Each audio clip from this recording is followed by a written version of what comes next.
One of the things I encourage people at my church is to read the scriptures for yourself and not just depend on preaching and podcasts for all of your theology. If you read the New Testament, you're going to bump into about 60 plus one another's. Love one another. Be kind to one another. Be patient with one another. There's about 60 of them. These one another's prophesy to you that you will have problems with people in the context of biblical community. This is a glorious mess, and it will always be till Christ returns.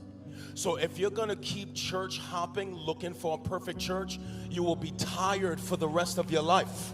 Now listen to me carefully. The driving end goal of the New Testament scriptures is to bring us to Christian maturity. It is so that when you die, you will look like the person who saved you. It is a journey of sanctification. You cannot read the New Testament and come away with anything objectively without understanding that as you read the New Testament letters, you see that the Spirit of God working through the writers is trying to drive us towards Christian maturity. The highest goal of the New Testament letters is maturity. Now watch. The greatest sanctifying agent to make you mature is marriage and community. You cannot become your best self by yourself. So when you feel the rub in community of pain and hardship and trial, although that pain is legitimate, you actually create greater character by working through that pain and working through that issues and having tough conversations and working through conflict. Every time you come out on the other side with conflict, you know what you just gained? Character. And then you look up 5 years, you 10 years in the church, and you're more mature than you was before. But if you keep running from conflict, if no one can tell you about yourself, if you can't go through hurt and come out on the other side with a relationship still preserved, then you deny yourself what the scriptures call you to, becoming like the image of Christ. Lastly, for everyone looking for a perfect church and a perfect ministry, hear me. We love the Great Commission is the name of our church. And you always start with verse 18 when Jesus said, all authority in heaven and earth has been given to me. Therefore, go and make disciples of all nations. We always start there.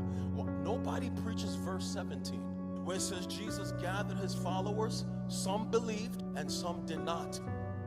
So if Christ could not get a perfect group of people together, if he's God in the flesh, and could not get a cohesive unit of perfect people, what chance do we have to have a perfect ministry, perfect church, and not have problem people? Watch. But although some did not believe, he still gave them all the Great Commission. That is, ministry must still go forward with the group of imperfect people that we have. And we will never, listen, I love what Abby said. If we treat our relationships like one-night stands, we will never have stories of longevity. So this is for all of us in the room. Love your local community. Be faithful to your local community. Serve, give, pray, and work through conflict in your local community. And keep coming out on the other side of the conflict. You look up your 13 years with the ministry and you're more mature. You have greater testimonies.